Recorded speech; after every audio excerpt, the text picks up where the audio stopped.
In this video, we are going for the Hogwarts Legacy Platinum Trophy. Now, this Platinum Trophy should have been easy, and I should have gotten the Platinum about a month and a half ago, but this game had some other ideas. I don't think so, pal. That's not how this works. Now, don't get me wrong, this game is absolutely amazing, and if you're just playing it just for the story, just to fly around Hogwarts, it's an absolute joy to play. It's so beautiful.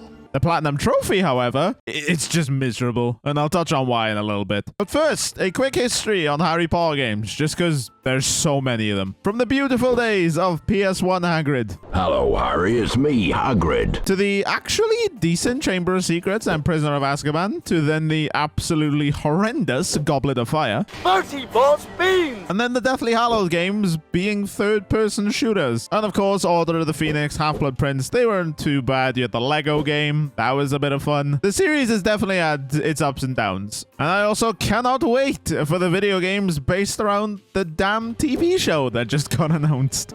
How dare you stand where he stood? Oh, I do have some major gripes with this game, mainly where is Wizard's chess? It seemed like one of the most nailed-on things they could have added. It was literally in the Order of the Phoenix game. It's just quite absurd that it's not in the game. Also, where's Quidditch? The excuse they make in-game, it just makes me so sad. Due to the unfortunate injury on the pitch in last spring's final, this year's Quidditch season has been cancelled. What? Hopefully Quidditch gets added in DLC at some point, or maybe they make a sequel to this game and add the Quidditch mechanics, but for now, at least we still have the OG Quidditch game, I guess. Pause.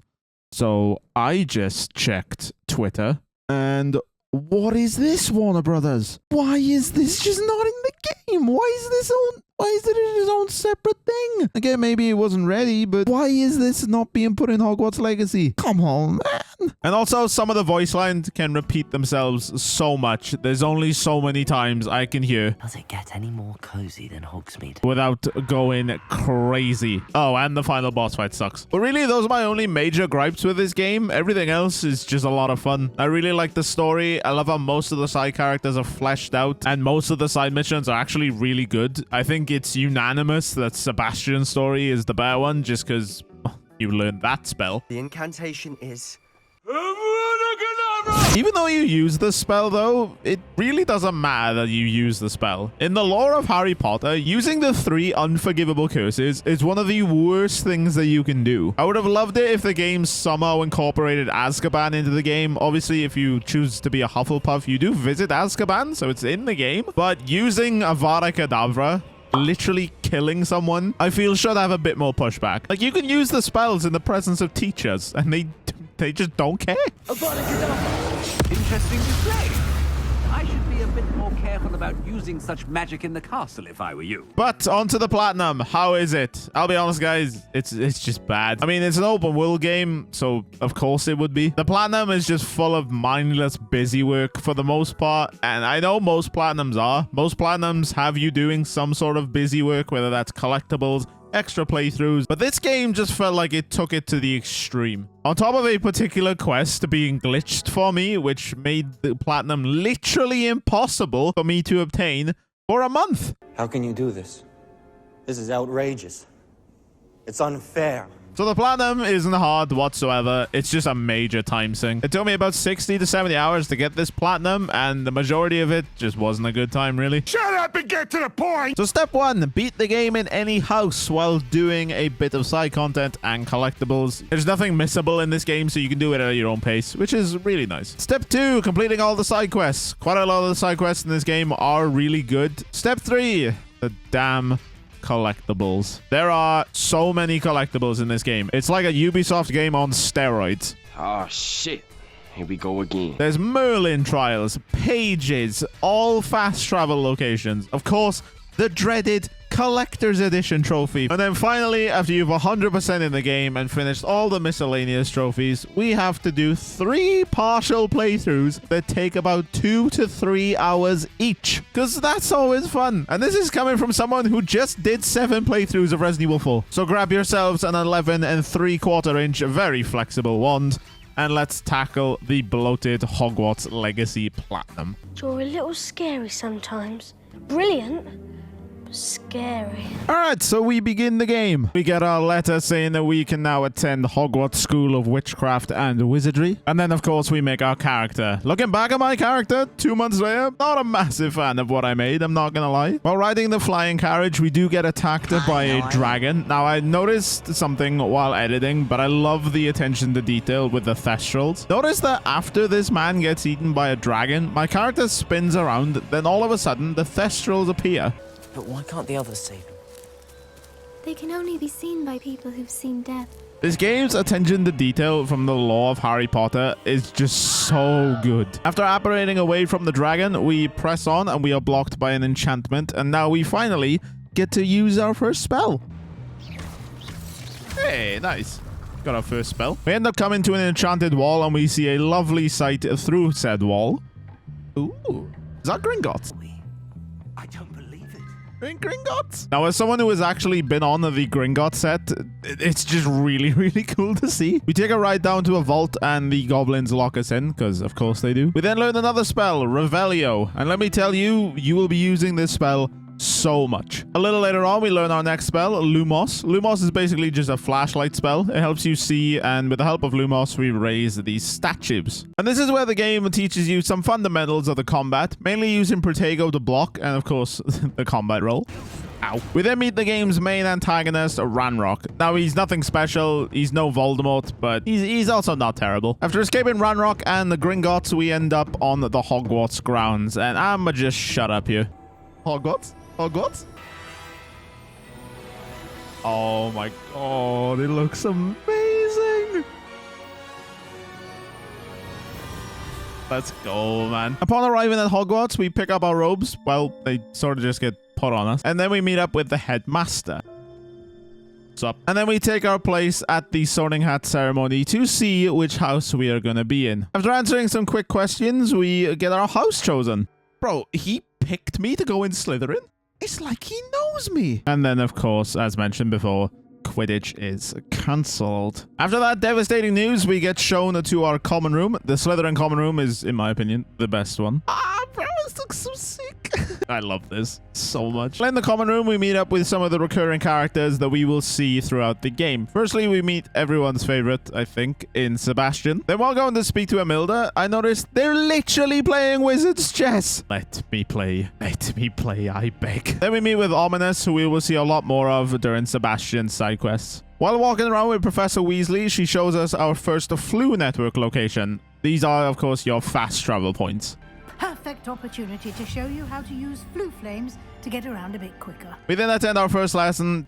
All right, Defense Against the Dark Arts. The classroom is exactly the same. While in Defense Against the Dark Arts class, we learn our next spell, which is Levioso. After learning Levioso, it's time for our first duel, and it is going to be against Sebastian. Get wrecked, son. Get wrecked. Oh, blowy.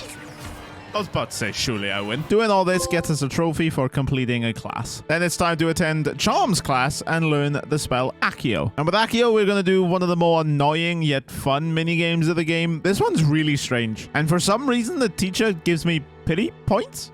Oh, bro, I suck. Very good. Points to Slytherin. But then when we finally have a 1v1, I just show. No mercy. Oh, I messed it up. Oh, wait, no, I didn't.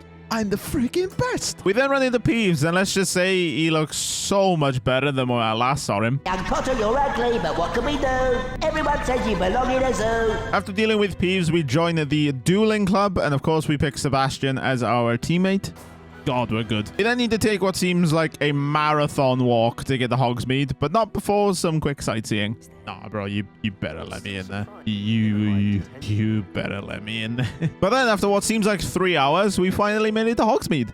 Oh my God, it's Hogsmeade. It's the Three Broomsticks. In Hogsmeade, we have a few different places that we have to visit. And of course, the first place I'm visiting is Ollivander's. It's exactly as it should be. And while in Ollivander's, we do try out some wands until... Here, take it. I get to make my own wand. Yeah, we'll have Phoenix. What do you think? Oh My god, it's so cool. We then visit a few other places, then head back to Sebastian at the town circle. I officially have all of my supplies. Excellent. While at the town circle, Hogsmeade gets attacked by some trolls that we have to contend with. While dealing with the troll, we discover that we are the chosen one, because of course we are. It's a Hogwarts game. Oh.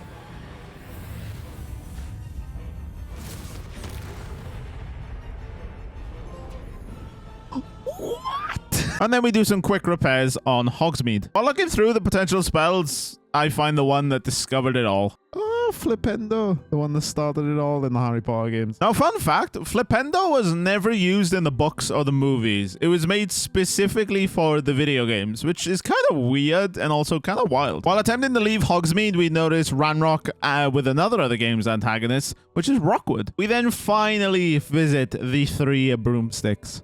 Quickly, let's get inside the Three Broomsticks. Thank you, Serona. You be well.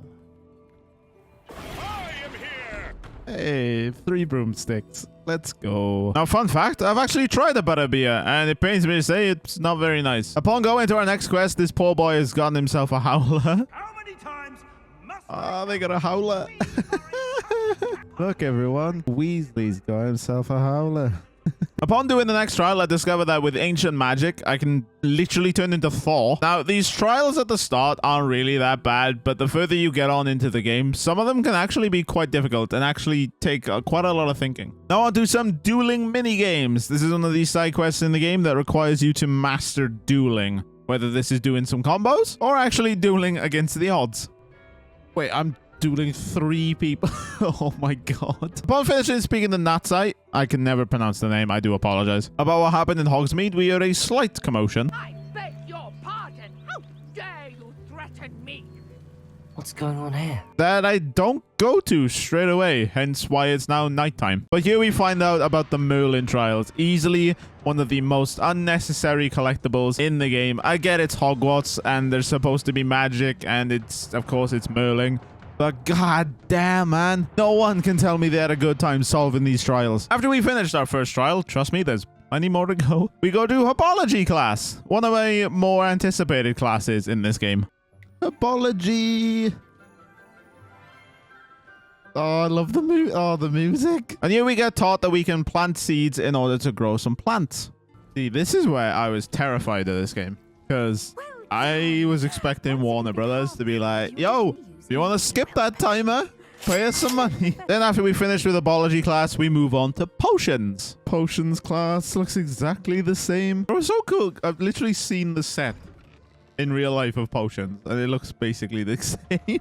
After Potions, we make our way through to a hidden Herbology Corridor and run into an old friend. Devil's Snare seems to thrive in darkness. Yeah, looking back on this clip, I don't know why I used Incendio. Like, Lumos is right there. We meet up with Jackdaw the Ghost, and he tells us some pages for a book we need are, well, with his body. So we traverse this dangerous area full of spiders, of course. I don't like spiders. And then we finally reach his body. We meet again, Richard Jackdaw.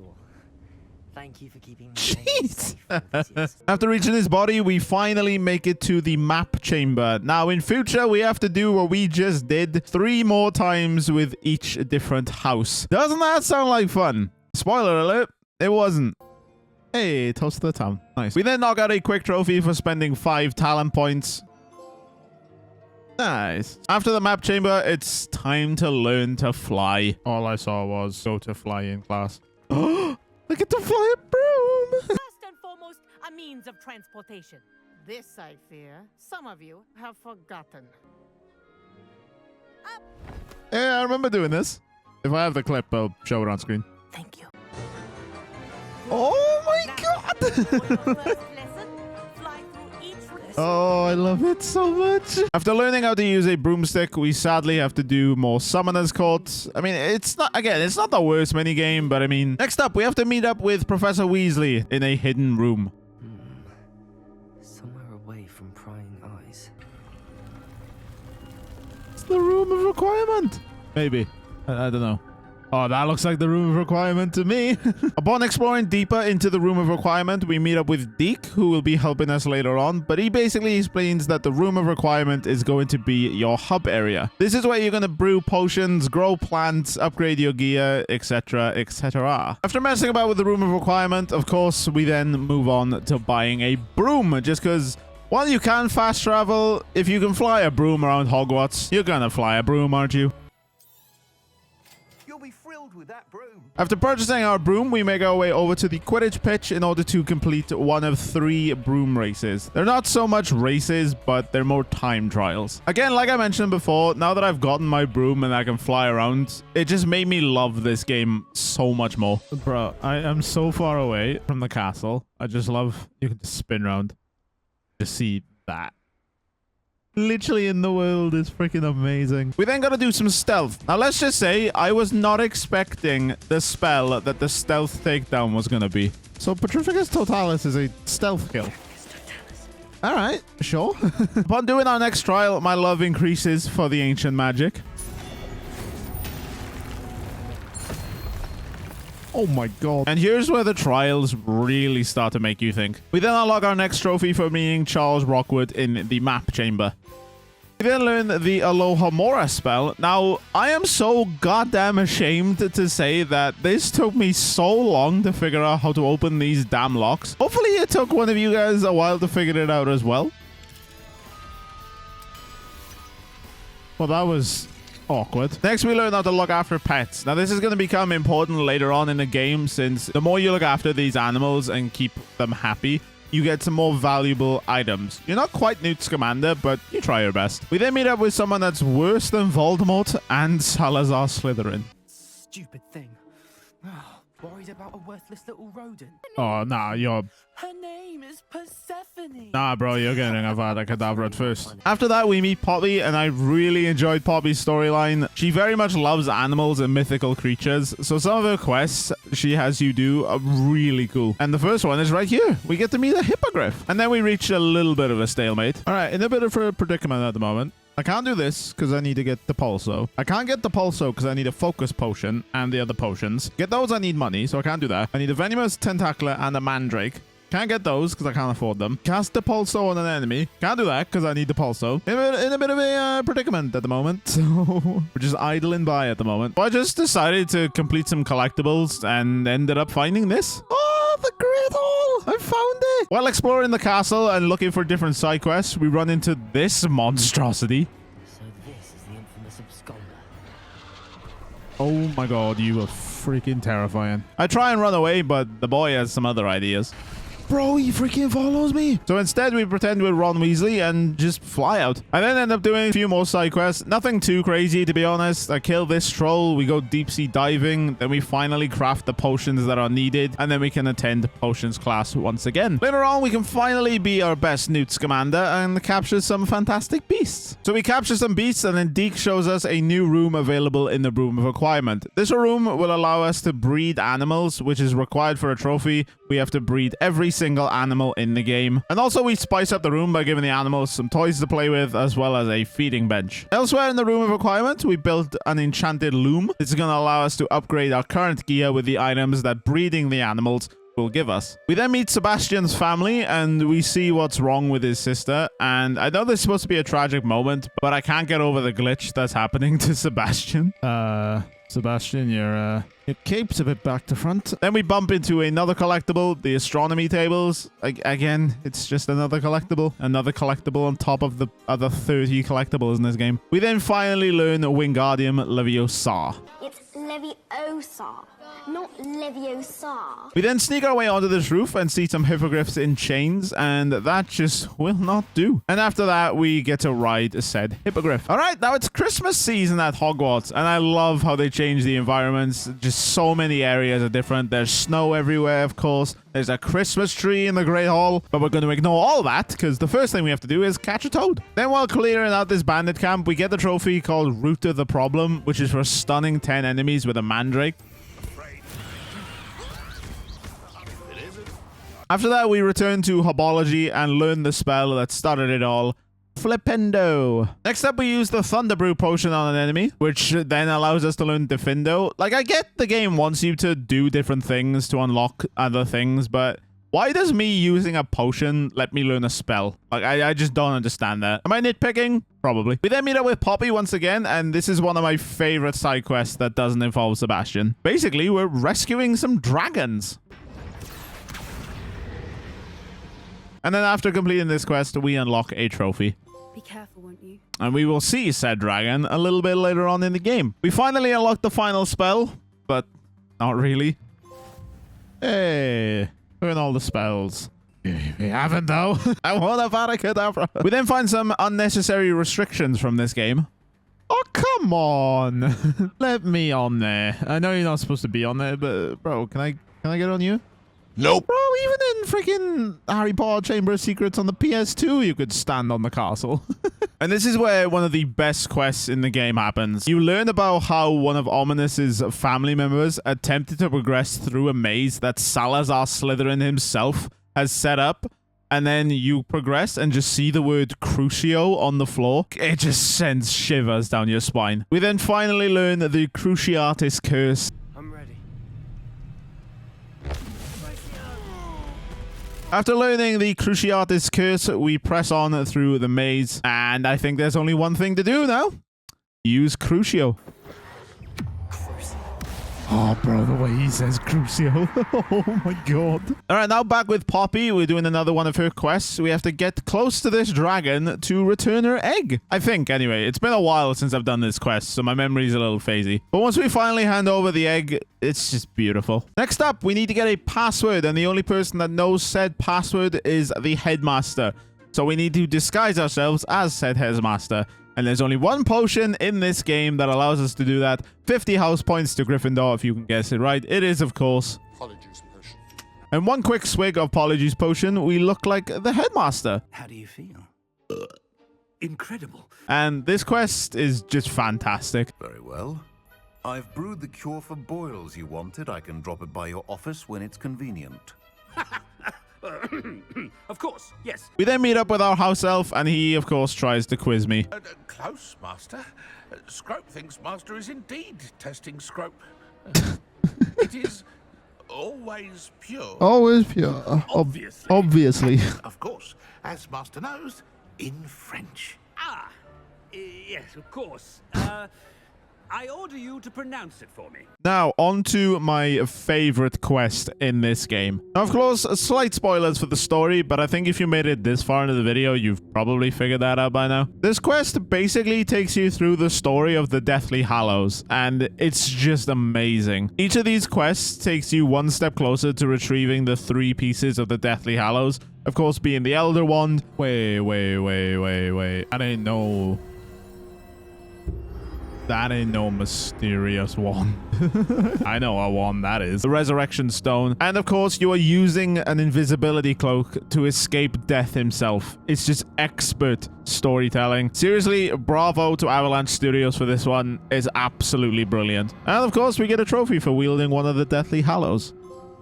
Now, back with Sebastian, we are going to learn another unforgivable curse, Imperio. The student's diary mentions the Imperious Curse. I wouldn't be surprised if we're going to need it here. All right, we have to form the Fantastic Four to bloody learn Imperio. Now I'm going to use Imperio on all of you and tell you to hit that subscribe button. Riding the Hippogriff along to the next quest, we get a quick trophy.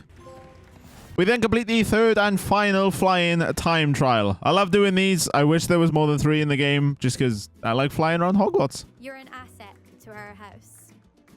You take care of yourself. Hey. We then unlock another quick trophy, and this is for reaching the highest point of the castle. Now we have some unfinished business with the damn absconder. So it's time to set the record straight.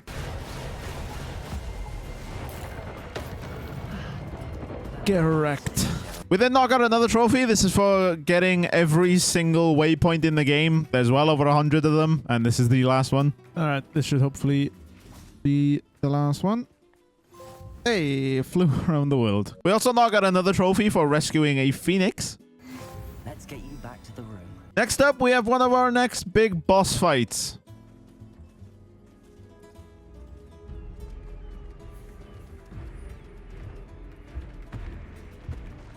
He can be a bit of an annoying boss, especially on harder difficulties. And fun fact, we have to breed this animal later on. So yeah, that's going to be fun. But for now, we have to just take him on.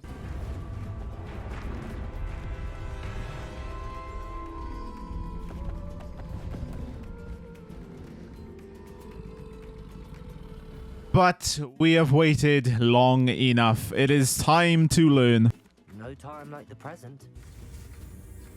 Let's freaking go! And no real guesses as to what I do next, right?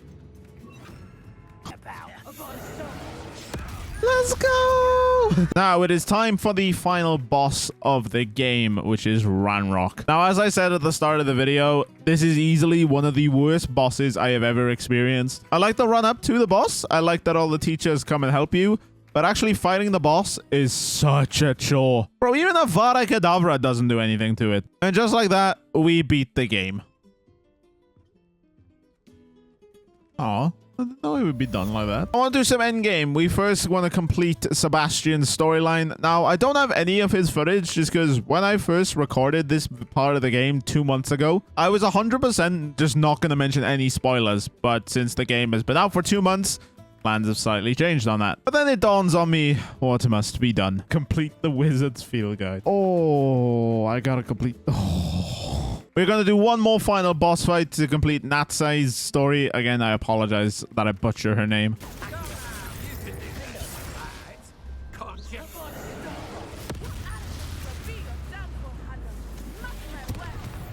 After defeating that boss, we are done with her storyline. And again, I don't really have much footage. I do apologize. Now on to the end game. Now, I'm not going to show much of the end game, mainly because it's just boring. It's just me doing these same things over and over again. Over 100 Merlin Trials. Popping these balloons. It's not even hard. After you've beat the game and fully experienced the game, you can just turn the difficulty down to story. It gets to the point where you can hold 30 potions to heal yourself. And you're never going to get down to like 10. But now let's talk about the glitched quest that stopped me from getting this platinum for a month. All right, I think this is where I go to bed. I got to rescue Biscuit. There should be a lock here, but I opened the lock hours ago. It wasn't the side mission. Now that it is a side mission requiring me to unlock it, the lock is gone and I cannot unlock it. So yeah, that literally stopped me playing this game for a month. It got patched in around March, but then other games came out that I wanted to play. And then a week after that, Resident Evil 4 came out, so I was a little bit busy with other games. Oh, and also the collectibles don't track properly, because of course they don't. 150 Revelio pages. All done. Go to the map. 149. Make it make sense. But finally, we came back to the game. We quickly brewed every single potion. We completed every single side quest. Hey, the Good Samaritan. Again, a lot of them are really good. There's not really that many bad side quests, which for an open world game, I'd say is quite an accomplishment. We reached level 40, then spent all of the points, and we had a bit of a scare when the trophy didn't unlock as soon as I spent the last few points. So, spent all my points, but no trophy is popped.